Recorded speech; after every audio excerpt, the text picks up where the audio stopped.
Think for a moment of the sound of a heavy mist as it brushes against the surface of still water, a soft, almost imperceptible hushing that seems to swallow the world whole. There is a lake tucked away where the mountains lean in close as if to share a secret, where the water is so dark and so deep that the locals have long whispered it has no bottom at all. For generations, the people living along these shores spoke of the old ones, beings of stone who were said to have walked the valley floor before the great ice came, before the rivers rose to claim the lowlands. They were stories told to children to keep them away from the treacherous currents, myths that the modern world had long ago filed away under the comfortable label of folklore. But the water has a way of preserving what the air forgets, and deep beneath that glassy, silver surface, the weight of forgotten ages has been waiting in the cold and the dark. It began not with a treasure hunter or a diver, but with a group of unsuspecting geologists, men and women whose lives were defined by the slow, rhythmic pulse of the Earth's crust.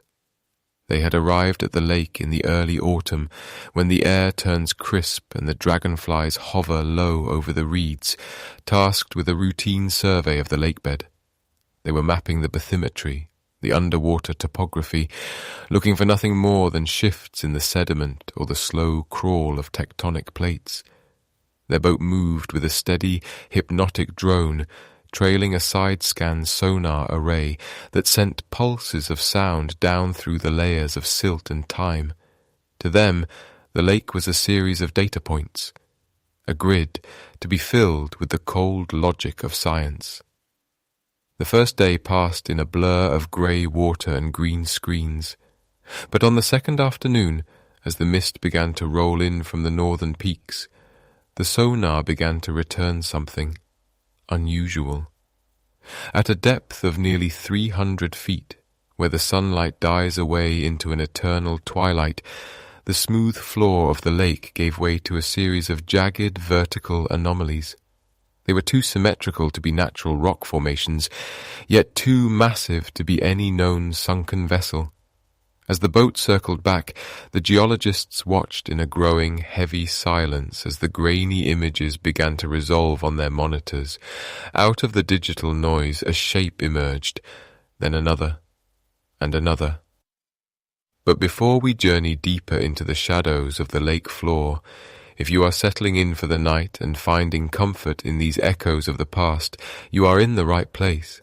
Here at the Slumber Archives, we share new history narrations just like this one every single day, crafted to help you drift into a peaceful sleep. If you find this journey relaxing, please consider subscribing so you never miss a story, and perhaps leave a like to help others find their way to our quiet corner of the world. Now, let us return to the cold, still waters and the secrets they hold. The images were distorted by the density of the water and the thick blankets of silt that had settled over the centuries, but the features were unmistakable. These were not mere boulders.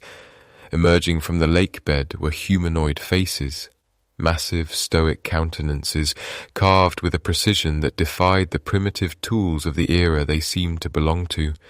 The sonar revealed high, prominent brow ridges, closed eyes that seemed to be dreaming, and lips set in a line of eternal, patient silence. Each face was approximately 20 feet from chin to crown, tilted slightly upward, as if watching the surface they would never see again. There was a profound sense of wonder that filled the small cabin of the research boat, a stillness that mirrored the environment far below them. The geologists found themselves speaking in whispers, as if loud voices might disturb the giants resting in the mud. They were looking at something that should not exist, something that challenged the conventional timeline of human development. In the world of mainstream archaeology, the region was thought to be uninhabited during the period when these carvings would have been above water. And yet, there they were, staring back through the electronic hum of the sonar. As the team processed the data, they began to consider the stratigraphy of the lakebed, the study of the layers of rock and soil that act as the Earth's diary.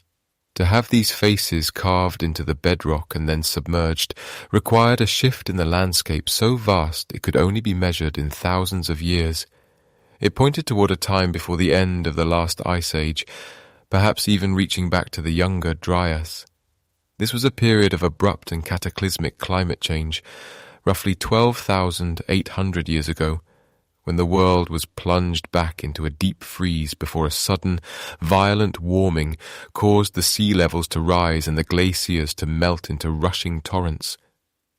The geologists realized that if these stone faces were indeed carved by human hands, they were witnessing the remnants of a lost civilization that had thrived long before the first pyramids were ever conceived.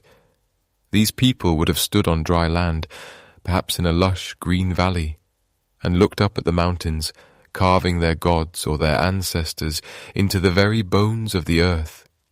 Then, in a geological heartbeat, the waters came. The valley became a basin, the river became a lake, and the faces were swallowed by the rising tide. The silt, a fine rain of organic matter and mineral dust, began its slow work of burial, coating the features in a protective shroud that kept them hidden from the sun for over 10 millennia. The underwater environment is a strange, timeless place. Down there, the temperature remains a constant, bone-chilling cold, and the lack of oxygen prevents the usual decay that claims the works of man on the surface. As the geologists lowered a remote-operated vehicle, an ROV, equipped with high-definition cameras and powerful floodlights, the reality of the find became even more haunting. The lights cut through the murk, illuminating the pale, ghostly texture of the stone. They could see the tool marks, tiny rhythmic indentations where a chisel had once bit into the rock. They could see the way the silt had settled into the hollows of the eyes, giving the statues a look of profound ancient sorrow. There is a weight to such a discovery, a feeling of being very small in the face of deep time. The team spent hours hovering over a single face, watching as the ROV's thrusters kicked up small clouds of sediment that drifted like snow through the beams of light. They wondered about the hands that held the tools, the minds that conceived of such scale, and the voices that must have chanted or sung as the stone was shaped. Were these guardians? Were they markers of a sacred site? Or were they simply a testament to the fact that someone was here, that a people whose name has been erased from history once lived, loved and feared under the same stars we see tonight? The initial discovery was just the beginning of a mystery that would ripple outward, forcing a reconsideration of everything we thought we knew about the limits of human history. As the geologists sat on the deck of their boat that evening, watching the stars reflect on the black surface of the lake, they knew the world above would soon be clamoring for answers. But for now, there was only the quiet, the lapping of the water against the hull, and the knowledge of the giants resting in the dark, 30 fathoms down, waiting for their story to be told after 12,000 years of silence. To understand the presence of these silent sentinels, we must first look back to a time when the world was a landscape of ice and shifting giants, a time when the very ground beneath our feet was still being carved by the slow, crushing weight of the glaciers. Roughly 12,000 years ago, during the final gasps of the last glacial period, this entire region was gripped in a frozen embrace. Massive sheets of ice, miles thick, scoured the earth, grinding granite into dust and gouging out the deep, elongated hollows that would one day hold the lake's dark waters. As the climate began its slow, erratic warming, a period geologists call the Younger Dryas, the ice began to retreat. It was a chaotic era of sudden floods and shifting riverbeds, where the meltwater from the dying glaciers sought any low point in the geography, pooling into vast, temporary inland seas. As the centuries drifted by, the basin that now cradles the stone faces was not yet a lake. but a fertile, sheltered valley. It was a green corridor, protected by high ridges, a place where the air might have been a few degrees warmer than the surrounding tundra, drawing in life from every direction. We can imagine the first people wandering into this basin, finding a sanctuary of birch and spruce, where the soil was rich with glacial silt. But this sanctuary was always on borrowed time. The world was changing rapidly. As the great ice sheets to the north continued to dissolve, the global sea levels rose and the subterranean aquifers began to swell. Slowly, almost imperceptibly at first, the water began to claim the valley floor. What was once a meadow became a marsh. What was once a stream became a river. And eventually, the lower reaches of the valley were swallowed entirely by the rising tide of the basin's new life. The geological record tells us that this submergence was not a single violent event, but a patient, relentless progression that spanned generations. It is in this transition, this slow drowning of a world, that the mystery of the stone faces becomes most profound. When the research team began analyzing the mineral composition of the statues, they expected to find the same granite and basalt that makes up the surrounding cliffs. Instead, the core samples revealed something entirely unexpected. The faces are carved from a specific type of metamorphic greenstone, a dense and heavy rock infused with chlorite and epidote, giving it a faint, mossy hue that seems to shimmer when caught in the beam of a submersible's light. This greenstone does not belong here. The nearest known outcropping of this specific material is located nearly 60 miles to the north, across rugged terrain that would have been formidable even for a modern crew with heavy machinery. How these massive blocks, each weighing several tons, were transported across such a distance remains a question that hangs heavy in the still air of the laboratory. There are no signs of sled tracks in the ancient soil layers, nor any evidence of the massive logistical effort such a journey would require. And yet, there they sit, resting on the floor of the basin, their features still sharp and hauntingly clear. The preservation of these figures is a miracle of chemistry and physics, a gift from the very depths that hid them from us for so long. At 30 fathoms down, the water is perpetually cold, hovering just above freezing, which slows the processes of erosion to a near halt. More importantly, the deepest trenches of the lake are anoxic, meaning they are almost entirely devoid of oxygen. In the world above, oxygen is the great destroyer, fueling the bacteria and chemical reactions that rot wood and crumble stone. But down in the dark, in the low oxygen silence, time seems to lose its teeth. The greenstone faces have been shielded from the buffeting of waves and the scouring of wind for over 10,000 years. The fine details of the eyelids, the subtle curve of the lips, and the strange geometric patterns etched into the cheekbones have been held in a kind of stasis, as if the lake itself recognized the importance of what it had taken and decided to keep it safe. As we look at the stratigraphy, the study of the layers of sediment that have settled over the ages, we see a clear line of demarcation. Below the statues lies the firm, compacted clay of the ancient valley floor, scattered with the pollen of extinct wildflowers and the charcoal of long-dead campfires. Above them lies the fine, silty rain of the lake's history, the remains of diatoms and the dust of the mountains, settling millimetre by millimetre over the millennia. The statues exist in the thin space between two worlds, the dry world of the people who carved them, and the watery world that claimed them. There is a certain weight to the realization that these faces were not meant to be underwater. They were designed to be seen under the sun and the moon, perhaps marking a sacred site or a boundary that no longer exists. When the water finally rose to touch their chins, and then their eyes, and finally the crowns of their heads, what did the people who left them behind feel? Did they watch from the new shoreline as their ancestors or their gods vanished beneath the ripples?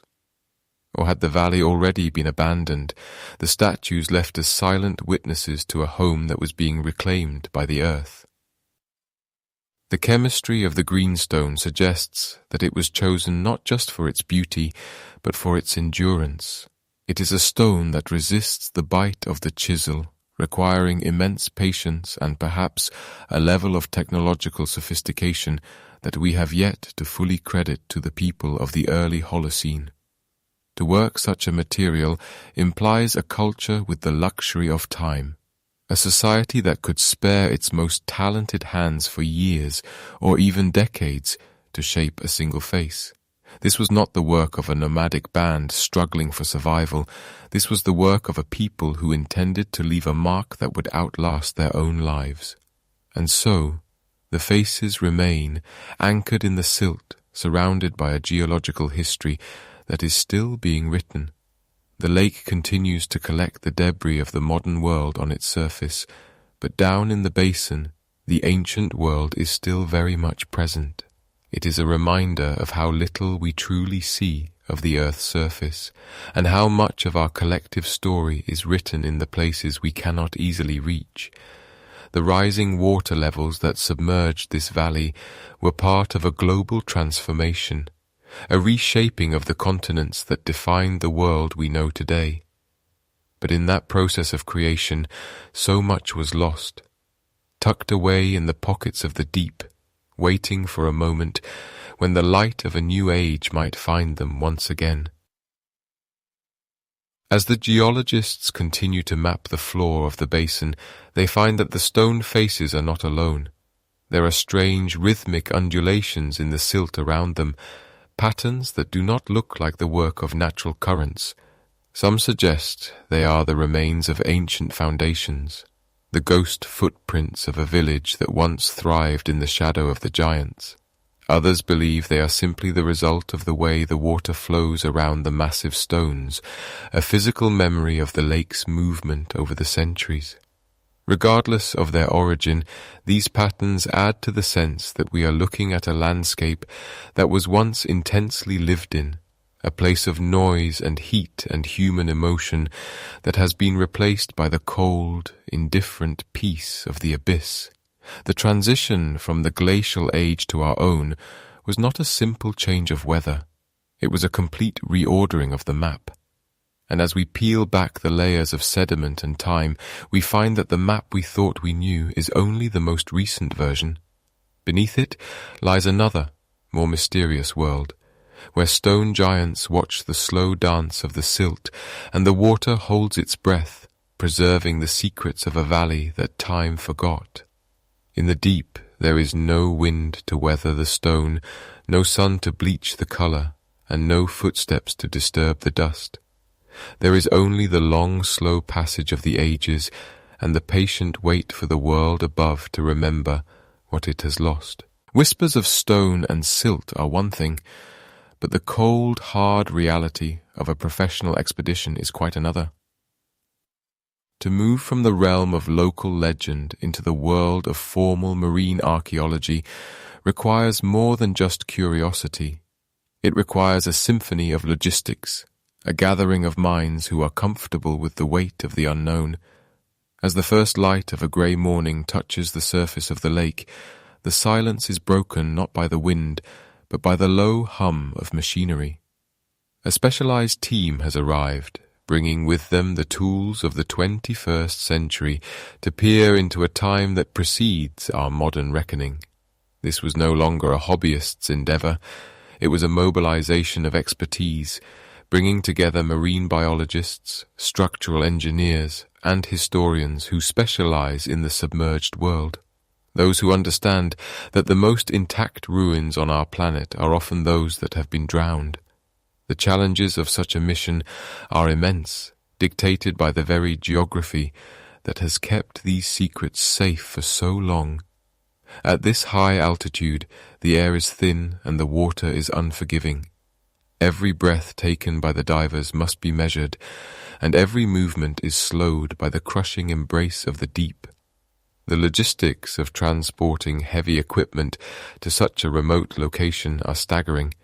Flatbed trucks groaned under the weight of sonar arrays and pressure-sealed cameras, navigating narrow mountain passes where the road is little more than a suggestion of gravel.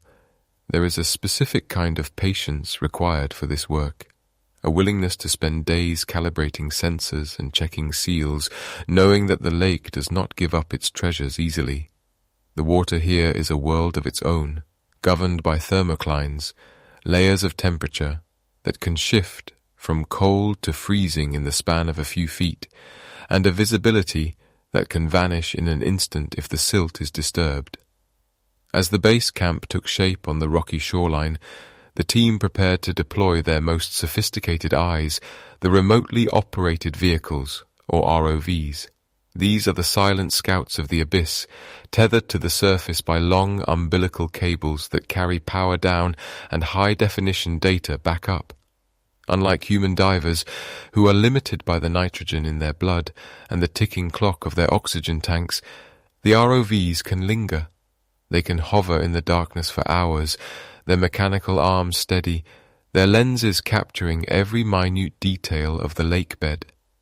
These machines are equipped with multi-beam sonar, a technology that sends out pulses of sound to create a three-dimensional map of the floor, stripping away the darkness to reveal the contours of the earth below. It is a process of digital archaeology, where the artifacts are first touched by sound waves before they are ever seen by human eyes. The atmosphere on the command barge was one of hushed anticipation. In the dim light of the control room, the monitors flickered with blue and green static as the ROV began its slow descent. The crew watched in silence as the depth gauge ticked upward, 50 feet, 100 feet, 200 feet. The water transitioned from a murky teal to a deep, bruised purple, and finally to a total, absolute black. The only light in this world came from the ROV itself, a small halo of artificial brightness cutting through the ancient gloom.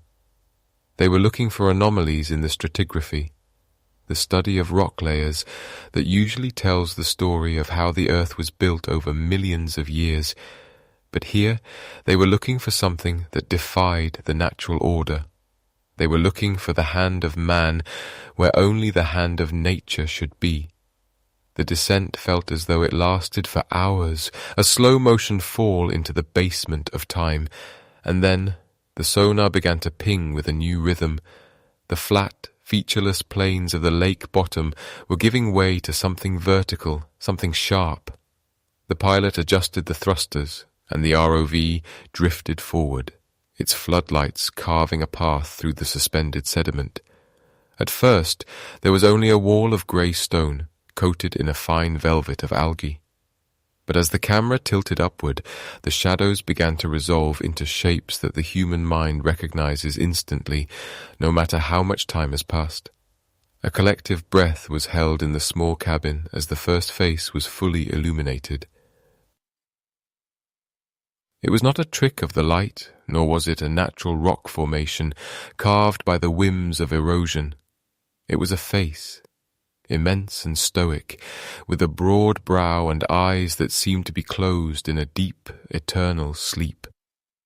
The floodlights played across the bridge of a massive nose and the curve of a silent mouth, revealing a level of craftsmanship that felt impossibly sophisticated for a culture lost to history.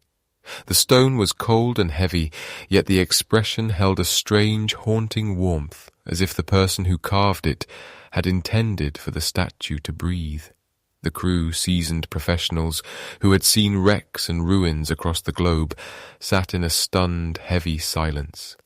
There is a profound emotional weight to seeing something that has been hidden for thousands of years, a sense of trespassing on a sacred silence. The face stared back through the monitor, a messenger from a world that had no name in their history books. How many centuries had it spent in this darkness? The silt had gathered in the crevices of its lips and the corners of its eyes, acting as a preservative, shielding the fine details of the masonry from the ravages of time. As the ROV hovered there, the light reflecting off the ancient features, the team began to realize that they weren't just looking at a statue. They were looking at a witness. This stone giant had seen the valley before the water came. It had seen the stars from a different perspective, perhaps during the Younger Dryas, a period of abrupt climate change and cooling that occurred roughly 12,800 years ago. This was a time when the world was in upheaval, when glaciers were melting and the maps of the continents were being redrawn by rising tides. The questions began to circulate, though no one spoke them aloud just yet. Was this a monument to a king or a god or a common ancestor? Was it part of a temple, or did it stand alone as a guardian of the past? In the world of archaeology, we often rely on radiocarbon dating, a method of measuring the decay of carbon isotopes in organic material to determine its age. But stone does not breathe, and it does not die. It cannot be dated by carbon alone. To find the age of these giants, the team would have to look at the context of the site, the way the sediment had settled around the base, and the geological history of the lake itself. They would have to become detectives of the deep, piecing together a puzzle where half the pieces had been dissolved by the water. As the ROV moved further along the stone structure, more shapes began to emerge from the gloom. The first face was not a solitary sentinel. It was part of a procession. Another brow appeared, followed by the line of a shoulder and the intricate carvings of what looked like ceremonial dress. The scale of the find was beginning to dwarf their initial expectations. This was not a small shrine. It was a monumental complex, a city of the silent, drowned by a cataclysm that had been forgotten by everyone except the stones themselves. The water, which usually destroys, had here become a protector. In the oxygen-poor depths, the decay that would have claimed these carvings on the surface had been arrested. The stone was as sharp as the day it was hewn, a frozen moment from a lost epoch. The expedition had come seeking answers, but in those first few hours of discovery, they found only a deepening mystery. The weight of the ages seemed to press against the glass of their monitors. They were looking at a civilization that had mastered the art of stone, that had lived and breathed and dreamed in this valley, and had been erased so completely that not even a name remained. As the ROV's batteries began to run low, and the order was given to bring it back to the surface, the last image on the screen was the gaze of the stone giant, fading back into the natural darkness of the lake. The team prepared for the long night ahead, knowing that the world they woke up to tomorrow would be one where the history of humanity was suddenly and irrevocably much older than they had ever dared to imagine. The giants were waking up, and the story they had to tell was only just beginning to unfold. The first light of the following day did not bring clarity, but rather a deepening sense of the profound, as the sonar arrays began to hum with a new and rhythmic purpose. As the data streamed into the monitors, the researchers realized that the stone giants were not isolated sentinels standing in the void, but were instead the anchors of a vast, submerged landscape that defied every expectation of the primitive.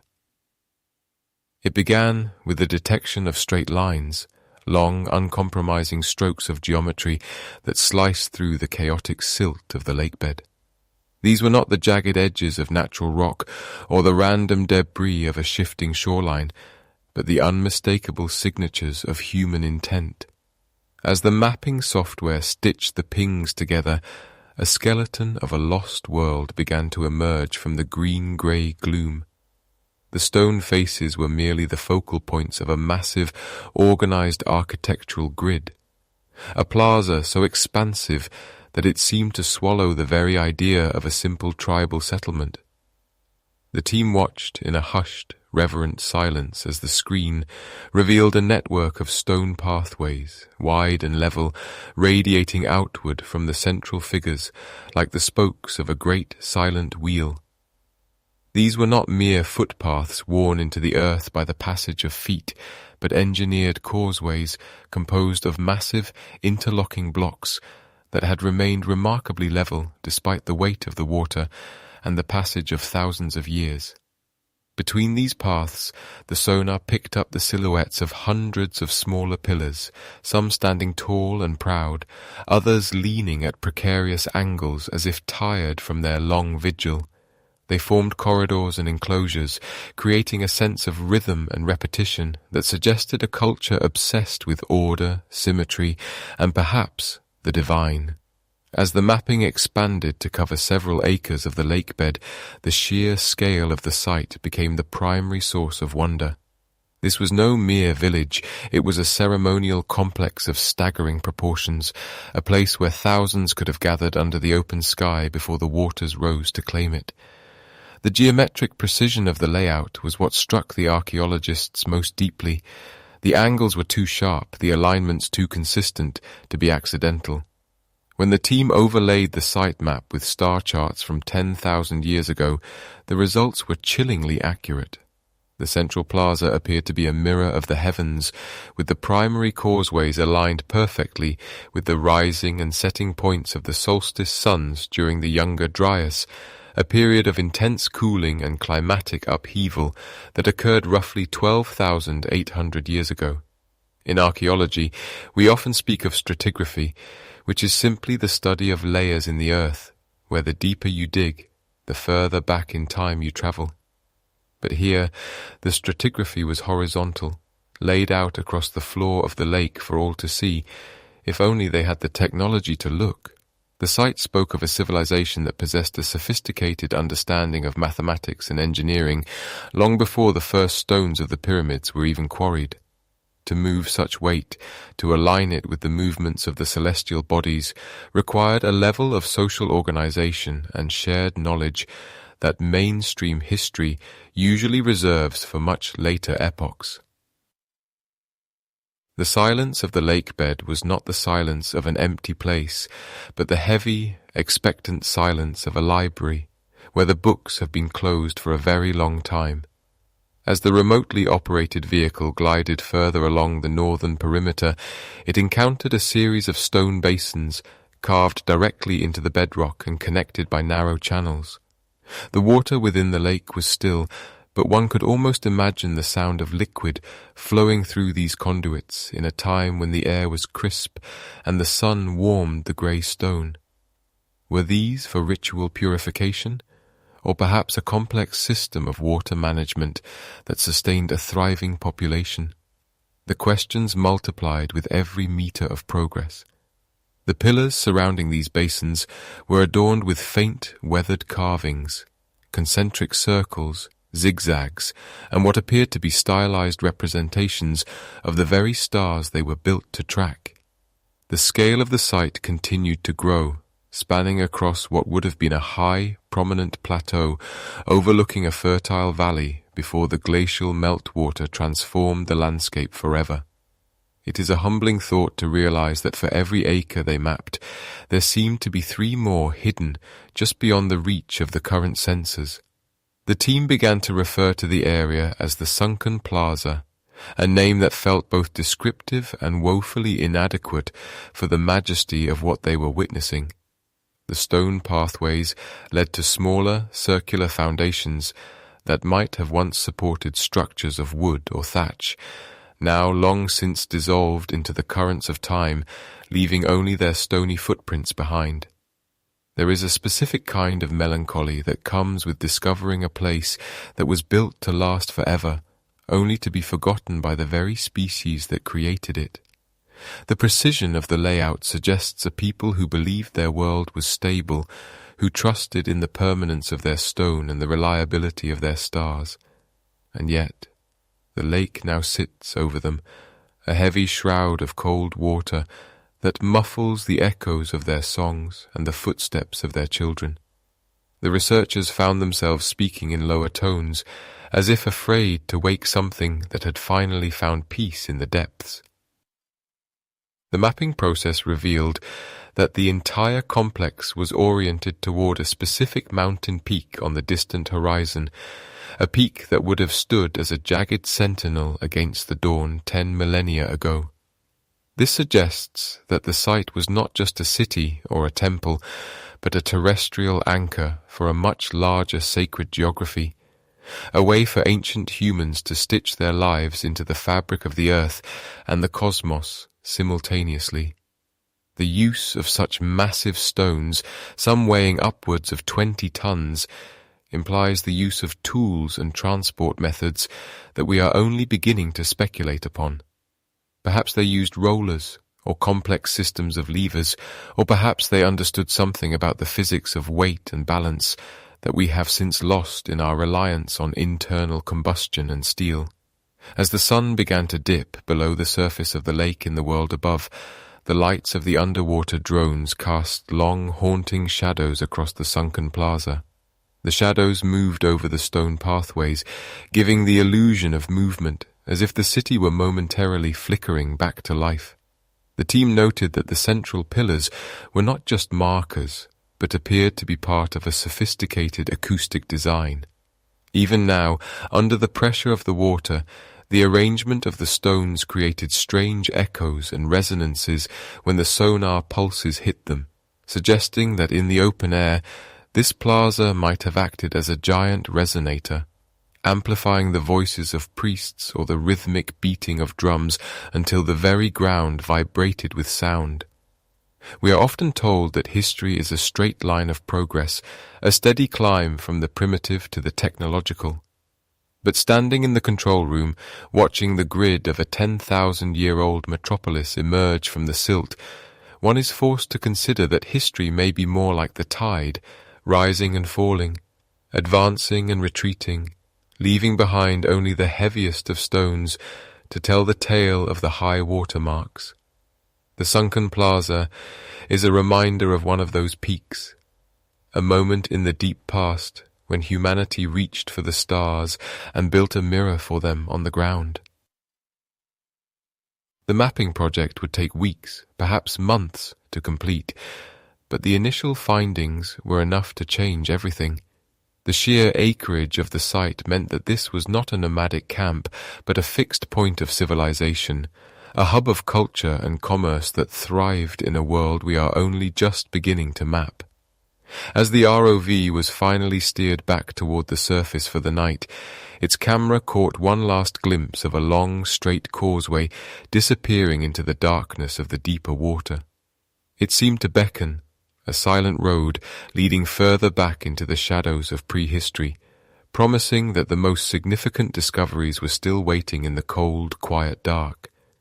The team sat back, the blue light of the monitors reflecting in their tired eyes, knowing that they were no longer just observers of the past, but witnesses to a resurrection of a memory that the earth had tried, and failed, to wash away. As the camera moves closer to the stone, the soft emerald glow of the submersible's lights begins to reveal the individual personalities carved into the silence. It is one thing to see a silhouette in the distance, but it is quite another to look into a pair of eyes that have been staring through the weight of the water for thousands of years. The expressions on these giant visages are not uniform. They seem to capture a vast spectrum of human emotion, frozen in a medium that refuses to decay. Some of the faces possess a profound meditative serenity, their eyelids heavy and their lips curved into a faint, knowing smile that suggests a peace found only in the deepest of slumbers. Others, however, carry a distinct air of stern authority. Their brows are slightly furrowed, and their jawlines are set with a rigid permanence, as if they are still standing guard over a kingdom that the world has long since forgotten.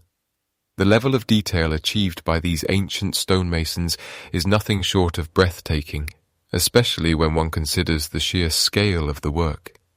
As the lens focuses on the upper portions of the heads, we see the intricate patterns of braided hair, long undulating ropes of stone that flow down the sides of the faces with a liquid grace. The texture is so fine that one can almost feel the coarseness of the individual strands, carved with a precision that defies the primitive tools we usually associate with the Neolithic era. Even more unsettling are the eyes. They are not merely hollow sockets. They have been sculpted with distinct pupils and tear ducts, giving them a hauntingly lifelike quality. In the shifting currents of the lake, it almost feels as if those eyes are tracking the movement of the submersible, watching the modern intruders with a patient, unblinking curiosity. When we look at the artistic style of these submerged giants, we find ourselves at a loss for easy comparisons. There are echoes of the Olmec heads of Central America in their monumental scale, yet the facial features here are different, more elongated, with high cheekbones and narrow bridges on the noses. There is a hint of the monolithic statues of Easter Island in their stoic posture, but the level of anatomical realism found in these lake bed carvings far surpasses the stylized geometry of the Moai. We are forced to ask where this aesthetic originated. Did it bloom in isolation, a unique expression of a culture that rose and fell within this single valley? Or are these the remnants of a stylistic tradition that once spanned continents, a mother culture, whose influence trickled down into the better-known civilizations of Egypt, Sumer, and the Indus Valley? The techniques used to create such works suggest a mastery of lithic technology, a term archaeologists use to describe the shaping of stone. To achieve such smooth curves and sharp lines in hard basalt or granite would require not just copper chisels, but perhaps abrasives and polishing stones of incredible hardness used over generations to wear the rock into submission. There is no evidence of the hurried work of a fleeing people. These were monuments built to last for eternity, commissioned by a society that believed its legacy was unshakable. As we float amidst this underwater gallery, the question of identity becomes paramount. Who were these people meant to represent? In many ancient cultures, the creation of such massive likenesses was reserved for the divine. Perhaps these are the faces of gods, primordial deities who ruled over the waters and the weather, their stony gaze intended to ward off the encroaching floods. But there is a grounded, human quality to the expressions that suggests something more personal. Many researchers lean toward the hypothesis that these are the faces of kings, a line of sovereign rulers who sought to immortalize their power by carving their image into the very bones of the earth. In this view, the causeway we saw earlier might have been a processional path where subjects would walk beneath the towering shadows of their ancestors, reminded of the continuity of their lineage. Alternatively, we might be looking at a more communal form of remembrance. These could be the honored ancestors of a great clan, each face representing a patriarch or matriarch whose wisdom guided the tribe through the hardships of the retreating ice shelves. In the quiet of the deep, it is easy to imagine these statues as anchors for the collective memory of a people, a way to ensure that even after death, the elders remained present in the lives of the living.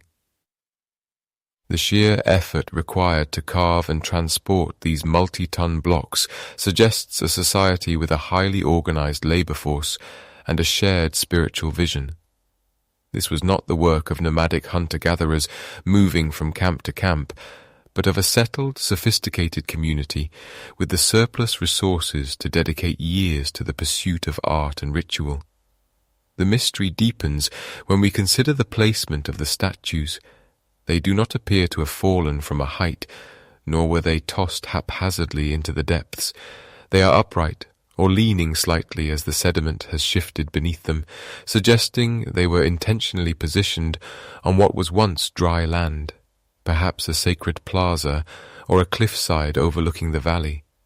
As the climate shifted at the end of the last glacial period, a time often referred to as the Younger Dryas, characterized by abrupt cooling and subsequent rapid warming, the melting ice would have caused water levels to rise with terrifying speed.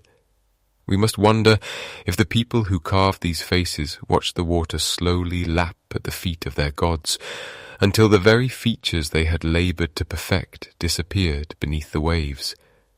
There is a certain melancholy in the craftsmanship.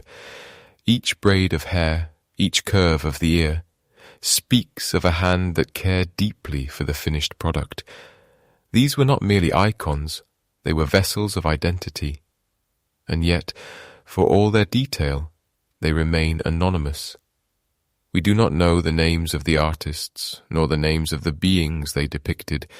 We are left only with the physical evidence of their existence, a silent testimony in stone that challenges our understanding of how far back the thread of civilization truly runs.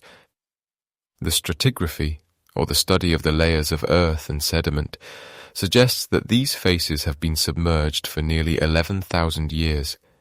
If this dating holds true, it would place the construction of this site thousands of years before the building of the Great Pyramid at Giza, forcing a total re-evaluation of the timeline of human progress.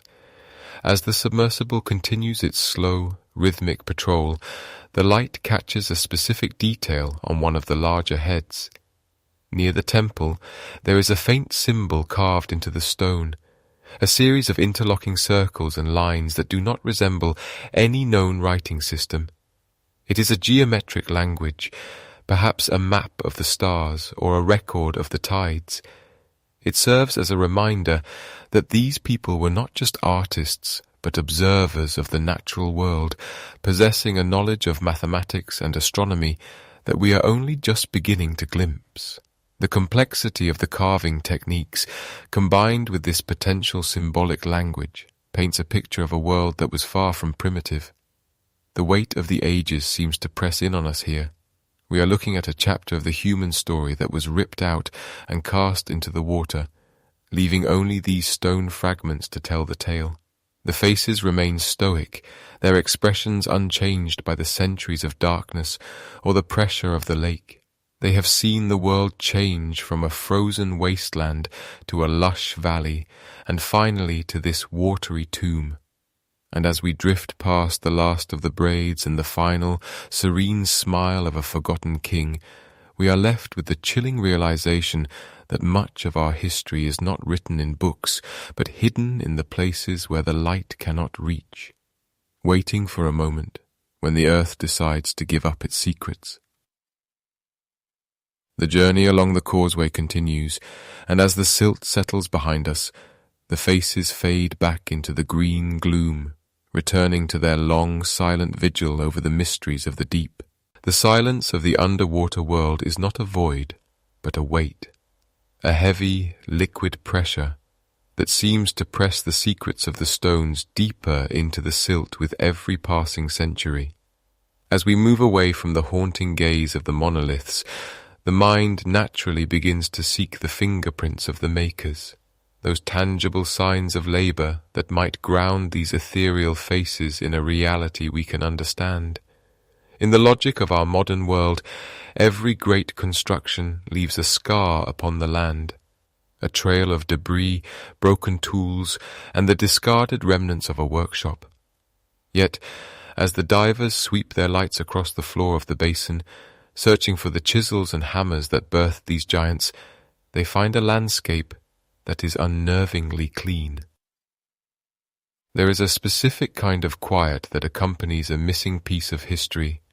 In traditional archaeology, the presence of metal artifacts usually provides a clear timeline, a signature of the Bronze Age or the Iron Age that tells us exactly who was capable of such feats. But here, beneath the emerald shroud of the lake, the metal is absent. There are no rusted blades, no copper wedges, no iron picks corroded by the salt and the scale. It is as if the tools themselves were made of something that the water could not touch, or perhaps they were never made of metal at all. This absence suggests a different kind of mastery, a reliance on the principle of stone against stone. The theory of lithic percussion suggests that these faces were shaped using hammers of diorite or basalt, stones harder than the bedrock itself, used to painstakingly bruise and erode the surface until a likeness emerged from the gloom. Imagine the sound of it, a rhythmic, pulsing thud echoing through a valley that was once dry and vibrant, thousands of years before the water arrived. It would have been a labor of decades, not days. The experimental archaeologists, those who attempt to recreate the methods of the ancients using only the materials available in the deep past, speak of the incredible patience required for such a task. To carve a single eyelid, a craftsman might have had to strike the stone tens of thousands of times. a meditative, repetitive process that blurs the line between construction and prayer. As we glide further along the base of the monuments, we look for the debitage, the flakes of stone that fall away during the carving process. In a typical quarry, these chips form great mounds, providing a stratigraphic record, a layer-by-layer history of the work. But the floor here is covered in a fine, ancient sediment that masks the debris of the past. If the tools were indeed made of stone, they would blend perfectly with the natural rubble of the lake bed, hiding in plain sight. It forces us to consider the possibility of unknown technologies, not necessarily machines or advanced mechanics, but a profound, lost understanding of geology and physics that allowed a culture to treat solid rock as if it were soft clay. And then there is the question of the weight, the sheer, crushing reality of moving stones that weigh several dozen tons. Even in the buoyancy of the water, these blocks are immovable, and we must remember that when they were carved, they sat upon dry ground. The physical effort required to transport such mass across a prehistoric landscape defies the simple explanations of rollers and ropes. It suggests a level of social organization that we rarely attribute to the distant past, a collective will that could harness the strength of hundreds, perhaps thousands, of individuals moving in perfect unison. We often think of progress as a straight line, a steady climb from the primitive to the complex, yet these stones stand as a silent rebuttal to that narrative. They suggest that in the deep time of the Younger Dryas, that turbulent period of melting glaciers and rising seas roughly 12,800 years ago, there were pockets of humanity who had already mastered the earth. They understood the grain of the mountain and the balance of the world. As the years passed and the climate shifted, the knowledge of how to move these giants may have evaporated, leaving only the giants themselves to sink beneath the waves. The search for tools becomes a search for the hands that held them, and the minds that envisioned a king's face within a raw cliffside. Without metal to guide our dating, we are left with the stones themselves, which do not give up their age easily. Radiocarbon dating, the process of measuring the decay of carbon isotopes to determine age, is difficult here, as stone contains no organic matter. We are forced to look at the erosion patterns, the way the water has smoothed the features over millennia, and the way the silt has settled in the deep crevices of the carvings. It is a slow, methodical science, a conversation with the earth that requires us to be as patient as the people who first struck these rocks. Meanwhile, the mystery of the causeway deepens. As the lights flicker over the path, we see that it is not merely a road, but a feat of engineering designed to withstand the very pressures that eventually submerged it. The joints between the stones are so precise that even now, after thousands of years of immersion, a human hair could not fit between them. There is no mortar, no cement, only the perfect fit of geometry and gravity. This level of precision suggests that the tools they used, whatever they were made of, were capable of producing perfectly flat surfaces on a massive scale. Perhaps the tools were not meant to be found. Perhaps they were sacred objects, returned to the earth or cast into the fires once the work was complete. Or perhaps, in our search for something familiar like a hammer or a saw, we are overlooking something entirely different. The ancient world was filled with techniques we are only beginning to rediscover. The use of fire and cold water to crack stone, the use of sound and vibration to influence the structure of materials. As we hover in the darkness, the weight of the water above us feels like the weight of all those forgotten centuries. A vast, cold ocean of time that separates us from the artisans of the lake. The scale of the achievement is difficult to process in the dim light of a submersible. To move a 40-ton block requires more than just muscle. It requires a sophisticated understanding of friction, leverage, and the structural integrity of the ground beneath. In the quiet of the deep, one can almost hear the phantom echoes of the work. the straining of hemp ropes, the rhythmic chants of the haulers, and the sharp, flinty strike of the stone hammers. It was a world of tactile reality, where every inch of progress was earned through sweat and persistence. As we move toward the next section of the ruins, the silt begins to swirl in complex patterns, caught in a slow underwater current that seems to pulse like a heartbeat. The faces behind us are once again swallowed by the shadows, leaving us to wonder if the tools we seek are not lost, but simply waiting for a generation that knows how to look for them. The evidence is there, written in the precision of the angles and the smooth curves of the brows, a testament to a time when humanity looked at the mountains and saw not just obstacles, but a canvas for eternity. The journey continues deeper into the basin, where the architecture shifts from the figurative to the geometric. The faces were the sentinels, but what they were guarding lies further ahead, nestled in the coldest, darkest reaches of the lake floor. We follow the line of the stones, feeling the transition from the art of the individual to the monumental efforts of a civilization that intended to remain, even as the world they knew began to drown. The water here is a silent keeper of secrets, a heavy shroud that has pressed down upon these stone features for thousands of years. Yet the memory of what lies beneath did not entirely vanish when the valleys first began to fill. Long before the first sonar pings echoed off the lakebed, and long before the first divers descended into the murky green twilight, there were the stories. In the small, wind-swept villages that cling to the surrounding ridges, the elders speak with a particular kind of reverence, their voices dropping into a low, rhythmic cadence when the conversation turns toward the deeps. These are not the polished tales of history books, but rather the fragments of a collective memory, passed from grandparent to child beside the hearth, preserved like pressed flowers between the pages of time. When researchers first sat with these local keepers of lore, they found a recurring motif that defied the logic of modern geography. The elders spoke of the Sunken Guardians, a group of silent watchers who were said to have taken their posts at the bottom of the valley when the world was much younger and the air was much colder. In these accounts, the Guardians were not statues in the way we understand them today, but living beings of immense stature who chose to turn to stone rather than abandon their sacred duty. As the waters rose, a slow, relentless creeping of the tides that must have taken generations to complete, the Guardians remained steadfast. They allowed the lake to swallow them whole, their eyes forever fixed on the horizon, watching over the descendants of the valley from beneath the waves.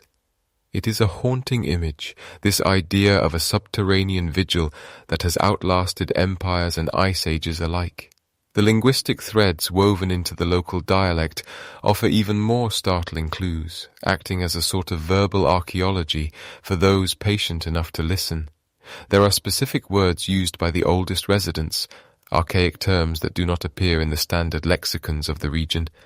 They speak of the Ishtar no, a phrase that roughly translates to the stone men who breathe the water.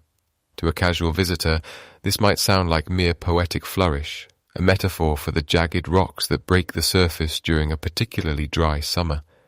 But as the mapping of the lake floor progressed, it became clear that these linguistic markers were not metaphors at all. They were coordinates. The legends consistently placed these stone men in the exact locations where the giant faces were eventually discovered, suggesting that the oral tradition has maintained a precise geographic record for over 10,000 years. It is difficult for the modern mind to grasp the sheer endurance of such a memory. We are used to information being fragile, easily lost to the digital ether or the decay of paper. But in a culture where the spoken word is the primary vessel for truth, a story can become as durable as the granite it describes. The elders describe the faces not as art, but as a warning. They tell of a time when the great melt began, a period that geologists refer to as the Younger Dryas, a sudden dramatic shift in the Earth's climate that saw glaciers retreat and sea levels surge. In the local mythos, this was the time of the great sorrow, when the valley floor, once a lush corridor of life and ritual, was surrendered to the encroaching blue. The stone men were placed there to mark the boundary of what was lost, a permanent reminder of a world that once was. As the interviews continued, a deeper layer of the legend began to emerge, one that touches upon the spiritual significance of the site. The locals believe that the lake is not merely a body of water, but a living entity that breathes in cycles of centuries. They say that the faces are the lake's way of remembering the humans who once lived in its basin. There is a sense of companionship in these stories, a belief that the people of the valley are never truly alone because the guardians are still there, anchored in the silt, holding the weight of the water on their shoulders so that the people above might live in peace. This perspective shifts the narrative from one of tragic loss to one of enduring protection. The faces are not ruins, they are active participants in the valley's ongoing story. One particular elder, a woman whose skin was as lined as the lake's own sedimentary layers, recounted a story about the eyes of the deep. She explained that during the winter solstice, when the ice is clear and the sun hits the water at just the right angle, the guardians can see all the way to the stars. This alignment, she claimed, was the reason the faces were carved with such wide, upward-staring eyes. They were not looking at the world of men, but at the celestial movements that dictated the changing of the seasons and the rising of the tides. When the divers later confirmed that the pupils of the stone faces were indeed angled toward the northern constellations, the room fell into a long, thoughtful silence. The gap between myth and science had suddenly and quite elegantly closed. The physical reality of the discovery aligns so perfectly with these ancient descriptions that it forces us to reconsider the limits of oral history. We often dismiss legends as the embellishments of the imaginative, but here, the evidence suggests a startlingly accurate transmission of facts across deep time. The legends speak of a grand staircase that leads to a throne, of a courtyard where the stone men gathered, and of a central pillar that held the spirit of the valley. And there, beneath 200 feet of water, the sonar scans revealed exactly that, a geometric progression of stone that mimics the descriptions given by men and women who have never seen a diving suit or a computer screen. It is as if the memory of the site has been vibrating through the atmosphere of the valley, caught in the songs and the stories like a lingering scent. Meanwhile, the scholars who study these linguistic clues are finding that the local dialect contains traces of a language that predates the known migrations into this region. The words for stone, water, and memory possess a unique phonology, a resonance that feels older than the surrounding tongues. It suggests that the people living here today may be the direct biological and cultural descendants of the very people who carved those faces before the flood. They have stayed in the shadow of these mountains, watching the lake rise and fall, keeping the names of the guardians alive even as the stones themselves were lost to sight. This continuity of presence adds a layer of profound humanity to the cold, hard facts of the archaeology. These are not just artifacts of a lost civilization. They are the ancestors of a living one. As the evening shadows stretch across the lake's surface, reflecting the dark silhouettes of the peaks above, one cannot help but feel the weight of these overlapping histories. The water acts as a mirror, but also as a veil, separating the world of the living from the world of the remembered. The legends tell us that the guardians are waiting for a time when the waters will recede once more, revealing the valley in its former glory. Until then, they remain in the quiet, in the cold, enveloped by the slow accumulation of time. The elders say that if you sit by the shore on a night when the wind is still, you can almost hear the stone men breathing, a low, rhythmic pulse that matches the gentle lapping of the waves against the shore. It is a reminder that the past is never truly gone. It is merely submerged, waiting for the right moment to surface and tell its story once again. The alignment of the physical stones with the spiritual geography of the local people creates a bridge between two worlds. It suggests that the landscape itself is a form of text, one that requires a specific kind of literacy to read. To the outsider, the lake is just a body of water. To the local, it is a cathedral.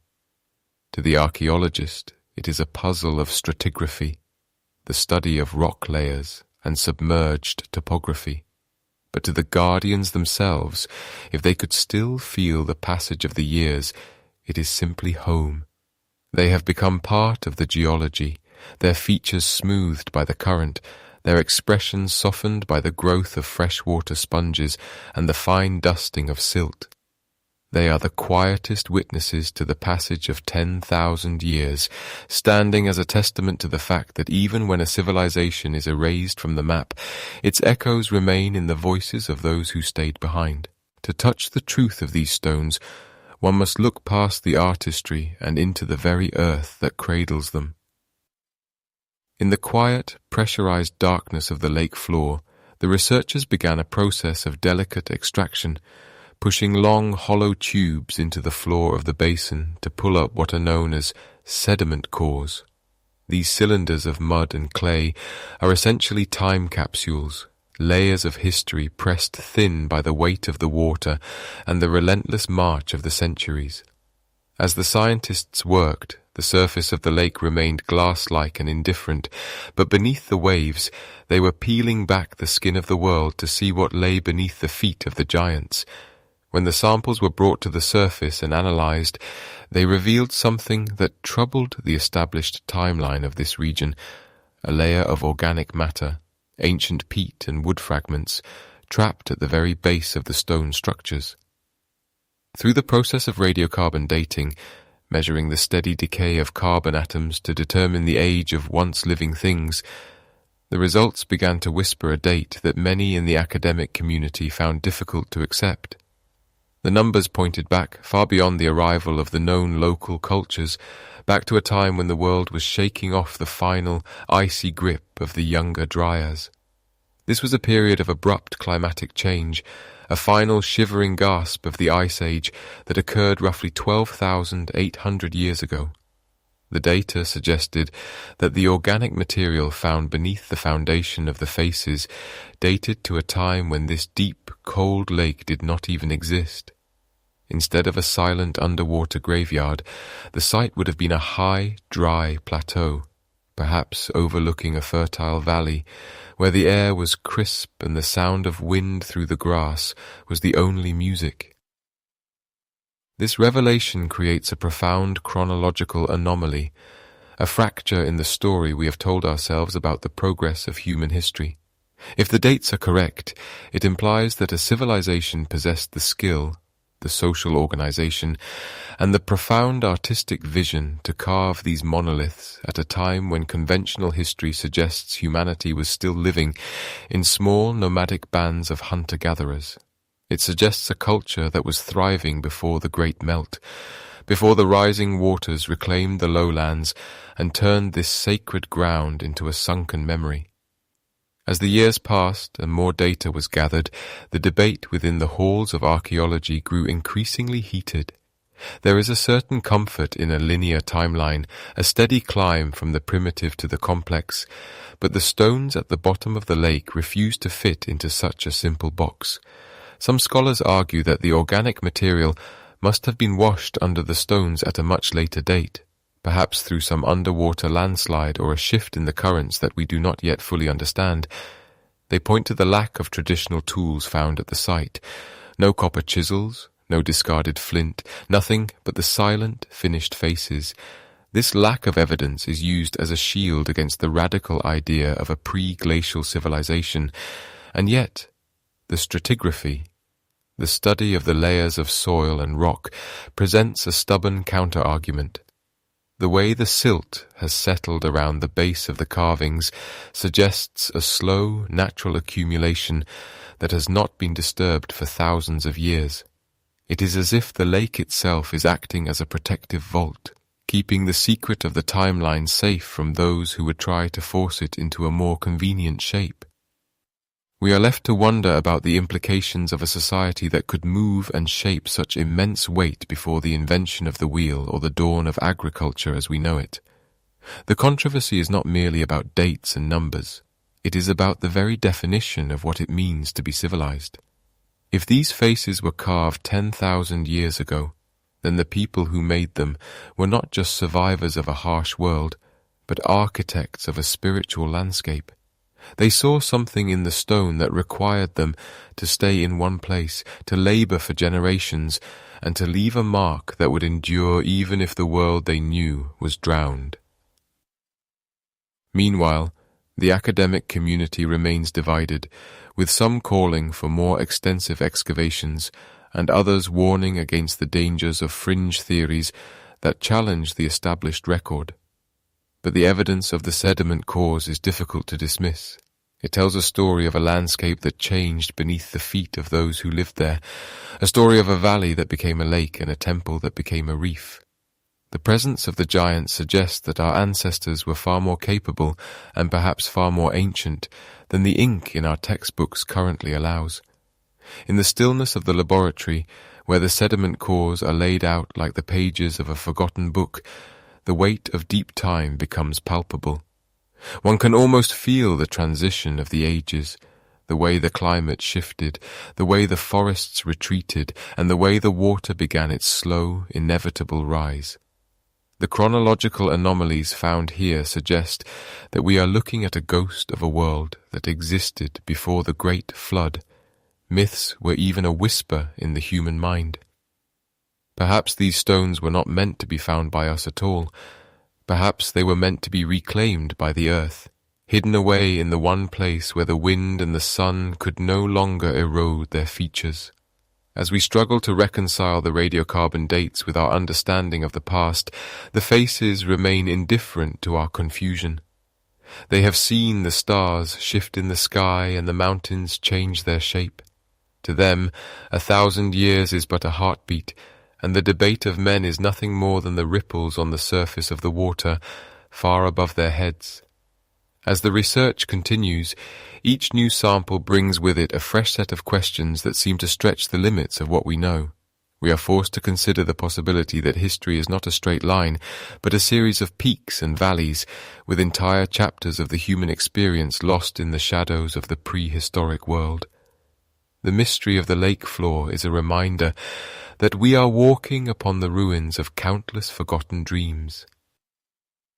And so we look to the silt and the clay, searching for the fingerprints of a people who lived in the morning of the world. We look for the charcoal of their fires and the pollen of the flowers they might have laid at the feet of these very statues. The implications are vast, suggesting a global network of culture that was silenced by the end of the Ice Age, leaving behind only these silent sentinels to guard the memory of what once was. The academic controversy may never be fully resolved, as the depths of the lake make a full-scale excavation nearly impossible. But the anomalies remain, a persistent itch in the mind of anyone who dares to look closely at the data. The weight of the ages is heavy, and the more we learn, the more we realize how little we truly understand about the journey of our species. We are like children, finding a single page from a massive encyclopedia and trying to reconstruct the entire volume. The stone faces, with their closed eyes and serene expressions, seem to be dreaming of that lost world, a world of dry earth and open skies that existed long before the first drop of water entered this basin. They stand as a testament to the endurance of the human spirit and the mystery of time itself, a mystery that grows deeper with every grain of sand we brush away. As we move forward into the next chapter of our investigation, we must carry with us the humility that comes from facing the unknown and the patience to listen to what the stones are trying to tell us about a time before time began. The scent of damp earth and cold stone lingers in the mind when we consider the moment the air was replaced by the weight of the lake. It is a transition that defines the very essence of this site, a threshold between the world of the living and the silence of the deep. To understand how these giant stone faces came to rest in their watery tomb, we must look to the scars left upon the landscape itself, searching for the story of the Submergence Event. There are two schools of thought that whisper to us from the sediment, each telling a different story of how the valley was lost. The first is a tale of sudden, violent change, a catastrophic awakening of the earth that reshaped the geography in a matter of days, or perhaps even hours. Geologists point to the fractured bedrock and the chaotic layering of the silt as evidence of a massive seismic event, a shifting of the tectonic plates that could have caused the valley floor to drop or a natural dam to burst elsewhere in the mountain range. In this version of the past, the inhabitants of the valley would have had little warning. One afternoon, the shadows of the great stone faces would have stretched across a dry, dusty plaza, and by the next sunrise, those same faces would have been staring up through a churning, rising tide of silt and foam.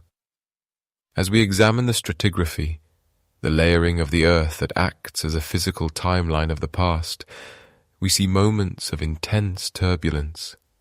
There are thick deposits of gravel and shattered stone that suggest a wall of water once tore through this basin with unimaginable force. If this was indeed a sudden flood, the preservation of the faces becomes even more miraculous. One might expect such a torrent to topple these monuments, to grind their features into anonymity against the rushing debris.